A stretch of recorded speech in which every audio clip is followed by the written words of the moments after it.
Let's call him Friedrich Zweig. In 1936, he owned a textile factory in Vienna. It employed 340 people. He lived in a 9-room apartment on the Strasse, a 15-minute walk from his factory floor. His wife, Hannah, managed the household accounts. She kept a leather-bound ledger and recorded every expense down to the cruiser. Friedrich had a standing appointment with his banker at the Österreichische Credit-Anstalt. He kept that appointment for 17 years. In the spring of 1936, the meeting lasted 23 minutes. The banker assured him the worst of the depression was behind Austria. Foreign credit lines were reopening. Industrial production had crept up 3% in the previous quarter. The banker recommended that Friedrich increase his domestic holdings, more Austrian government bonds, or shilling-denominated deposits. Friedrich listened. He nodded, and then he did something that confused everyone who knew him. Liquidated 80% of his factory equity. He converted every shilling he had into Swiss francs. He used the proceeds to purchase a piece of land in the Entre Rios province of Argentina. Not a large estate, 160 hectares, mostly pasture, with a stone farmhouse built in 1893. His friends asked him why. The economic news was improving. The political situation in Austria was stable. The Austro-fascist regime, under Chancellor Schuschnigg, had outlawed the Nazis and maintained order. Friedrich told them he had a feeling. I told them he wanted options.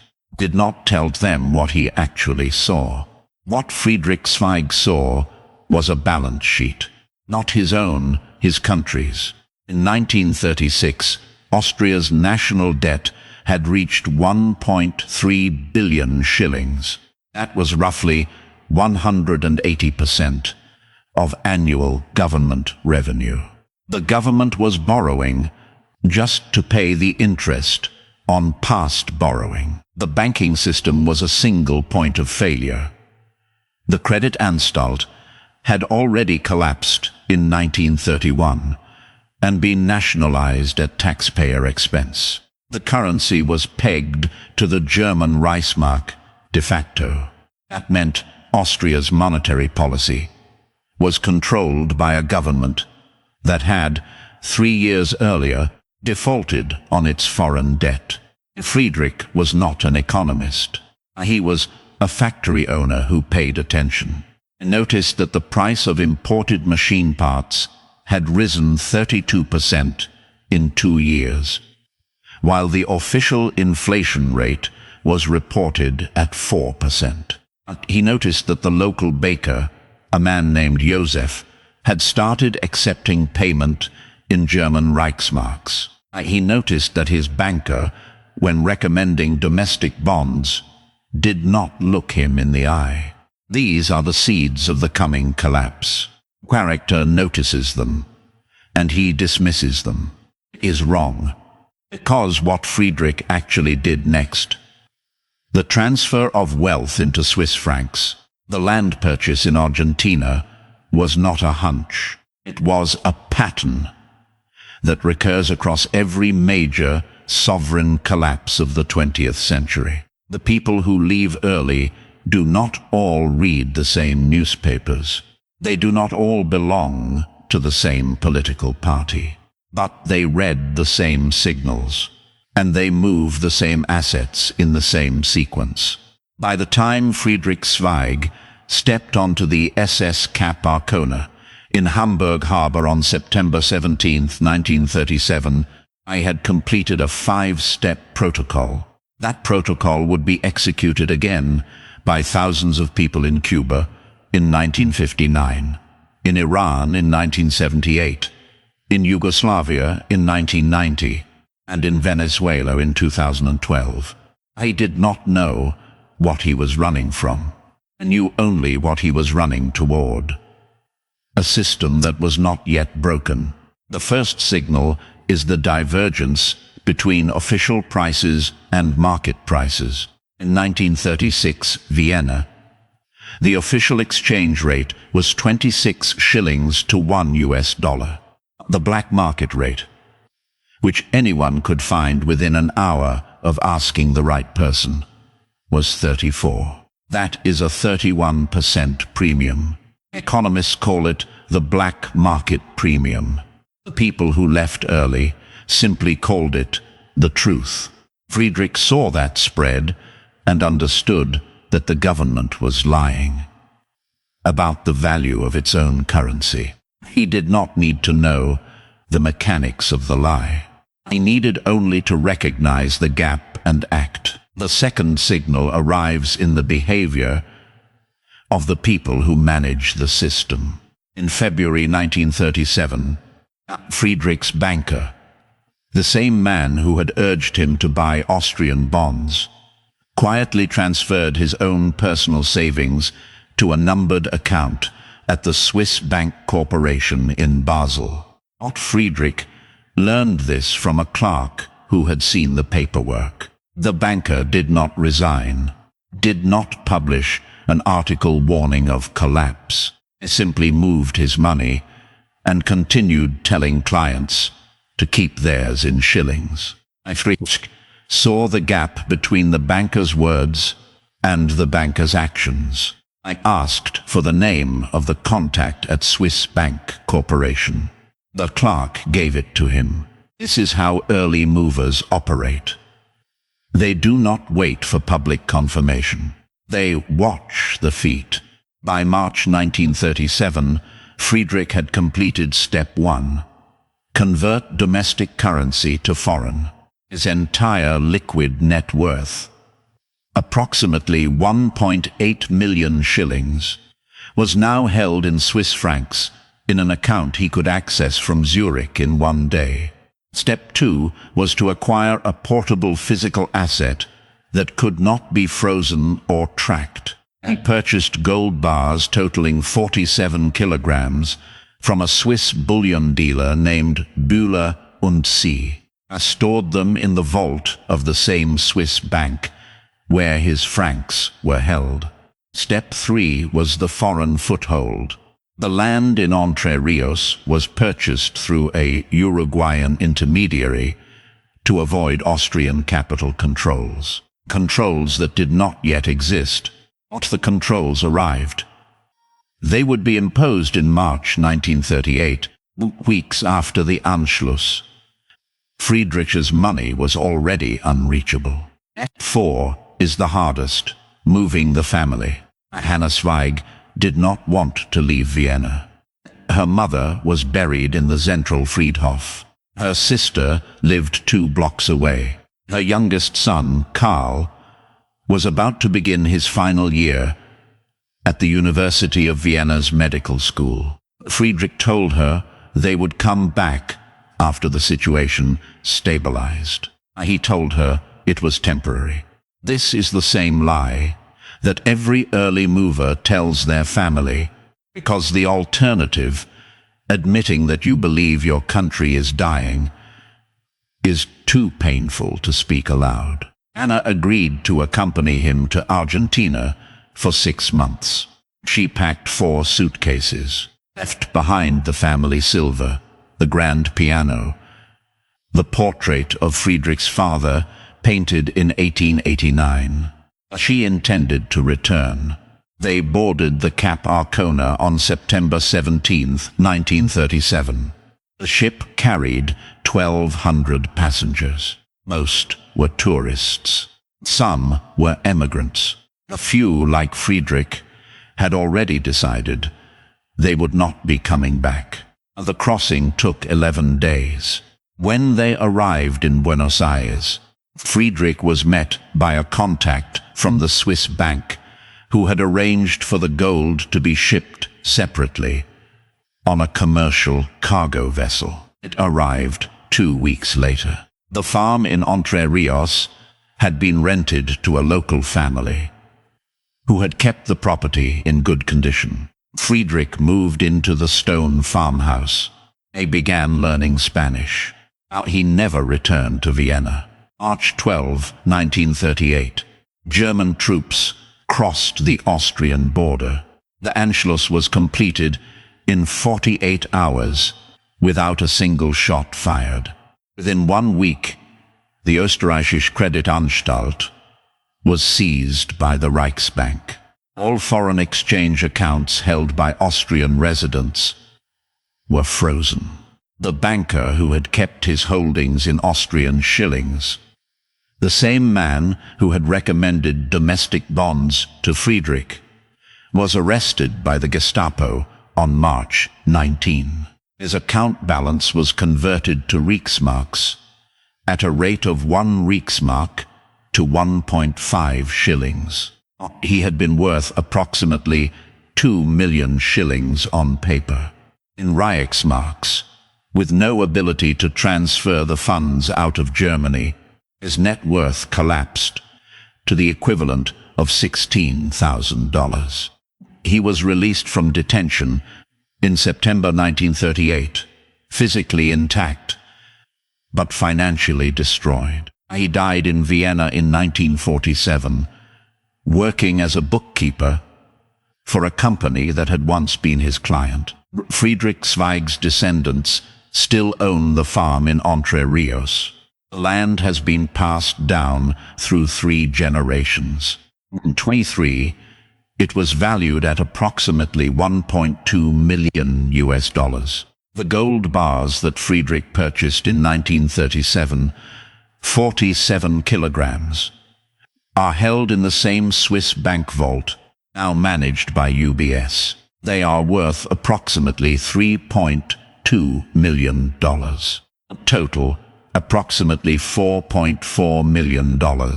Preserved across 90 years of sovereign collapse, 2 world wars, and multiple currency reforms. Not because Friedrich was a genius, because he moved early. This is not Friedrich's story. This is the pattern. And the pattern is mathematically identical across every major collapse of the 20th century. In Cuba, the early movers were not the wealthy families who owned sugar plantations. They were the middle-class professionals who had relatives in Miami. By 1958, an estimated 40,000 Cubans had already left the island before Castro entered Havana. They watched the black market premium on the peso. It had reached 140% by mid-1958. They watched the behavior of the Batista regime. The president's inner circle was already transferring funds to Swiss and US banks. By the time capital controls were imposed in March 1959, forbidding the export of more than 500 pesos, the families who would thrive in Miami had already sent their valuables ahead. The families who stayed, who believed the new government would respect property rights, lost everything. The Cuban government confiscated over 1 million hectares of private land, 30,000 commercial properties, virtually all private bank accounts in foreign currencies. In Iran, the pattern repeated in 1978. The Shah's regime began to crack in August. The first capital controls were imposed in October. But the black market premium on the rial had been climbing since January, from 10% to 60% by September. The professionals who left early converted their rials to dollars through Dubai-based exchange houses. They bought gold in the Tehran Bazaar and shipped it across the border to Pakistan. They opened bank accounts in London and Zurich. By November 1978, when street protest paralyzed the capital, an estimated 200,000 Iranians had already left the country. Their assets were already abroad. The ones who stayed, who believed the government's promises of stability, saw their savings wiped out by a currency that lost 95% of its value against the dollar between 1979 and 1981. In Yugoslavia, the departure signal came in 1990, 12 months before the wars began. The dinar was pegged to the Deutsche Mark at an official rate of 7-1. The black market rate was 12-1. The black market premium, 71%. The professionals who left moved their dinars to Deutsche Mark accounts in Austrian banks. They bought real estate in Croatia and Slovenia, the republics that would secede first. By the time capital controls were imposed in June 1991, restricting foreign currency withdrawals to 100 Deutsche Marks per person per month, the early movers had already shifted an estimated 3 billion Deutsche Marks out of the country. The ones who stayed watched their life savings become worthless as inflation hit 500% in 1991 and 2,000% in 1992. In Venezuela, the signal arrived in 2012. The official exchange rate was 4.3 bolivars to the dollar.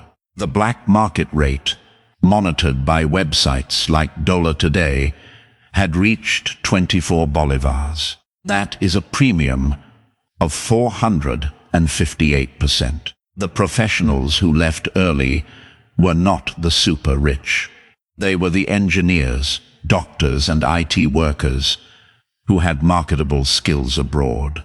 They sold their apartments for bolivars, converted those bolivars to dollars on the black market at a loss, and used those dollars to lease apartments in Miami, Bogota, and Madrid.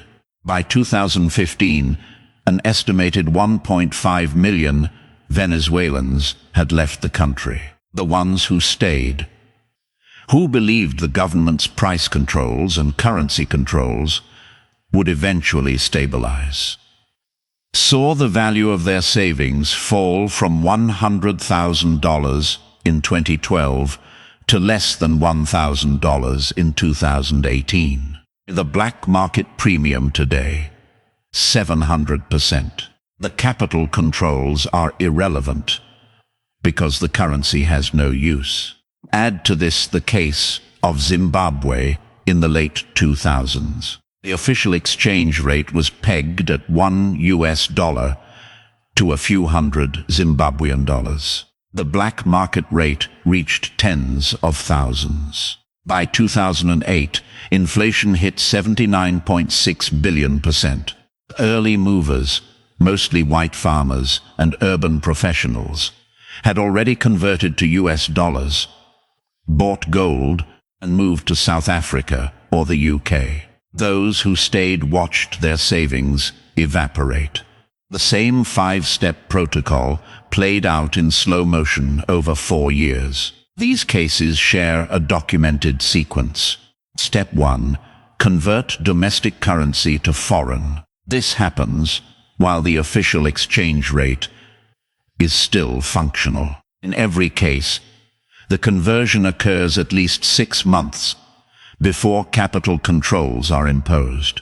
Step 2. Acquire a portable physical asset: gold, jewelry, art, real estate. In every case, the physical asset is moved to a jurisdiction that will not honor the collapsing government's seizure orders. Step 3.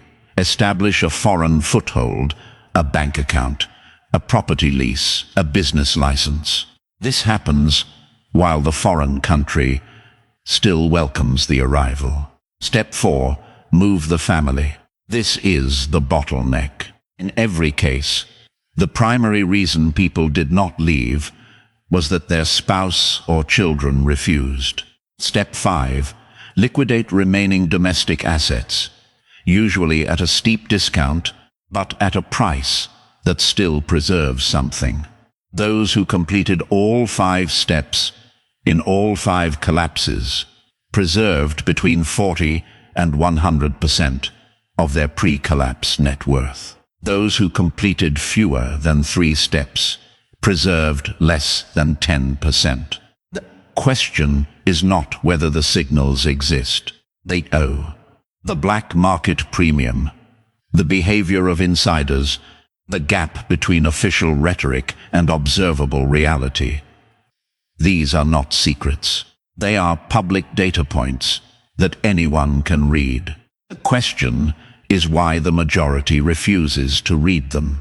The answer is normalcy bias, the documented psychological tendency for humans to assume that the present will continue indefinitely. In 1937, normalcy bias told Friedrich's friends that Austria had survived the Depression and would survive the Nazi threat. In 1958, it told Havana's middle class that Batista would be replaced by a moderate government.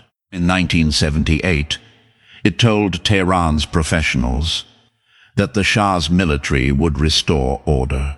1990, it told Belgrade's engineers that Yugoslavia would not dissolve into war. In 2012, it told Caracas's doctors that the oil price would recover and the government would make the currency convertible again. Every time normalcy bias was wrong. Every time the cost of being wrong was total financial destruction. The people who left first were not conspiracy theorists. They were not survivalists living in cabins. They were factory owners, doctors, engineers, accountants, people who understood the mechanics of systems because they worked inside them. They were paying attention to the distance between what the system claimed and what the system actually did. They moved when that distance became unignorable. Friedrich Zweig did not know that the Anschluss was coming. I did not have a source inside the German Foreign Ministry. What he had was a simple observation. The banker who told him to buy Austrian bonds was moving his own money to Switzerland. That was enough. Is still enough. Now go check the black market premium on your own country's currency within a currency exchange website or app before you are forced to. This pattern did not end in Weimar, Germany, nor in Budapest, nor in Poland. It is presently visible in Argentina, where the blue dollar premium has fluctuated between 60% and 200% over the past 5 years. In Lebanon, by 2020, the black market premium reached 10 times the official rate before the banking system froze. Turkey, the gap between the official lira and the street rate has widened steadily. As the central bank insists on a fiction the market does not honor. Same stages. Price controls that redirect supply to the black market. Wage indexing that chases a target, moving faster than the statisticians can measure. Capital controls that lock citizens into a currency the state itself no longer trusts. The premium is not a lagging indicator. It is the leading edge. It appears when the arithmetic of sovereign debt and money printing diverges from what the government will admit. The person who watches the premium learns the truth months before the official devaluation, the bank holiday, or the printing press hitting speeds that require coal trains to deliver the notes. In Weimar, the people who checked the black market rate daily were not speculators. They were housewives, shopkeepers, pensioners. They adapted because the data forced them to. Today, you have that data in your pocket. The question is not whether the mechanism will repeat. It is repeating now, in varying degrees, across a dozen countries whose fiscal accounts have already broken. The difference between what the government says your currency is worth and what the street says it is worth is the distance between safety and the next load of coal. Look at the number today. Look at it next week. Look at the slope. That slope is the only honest information you will get.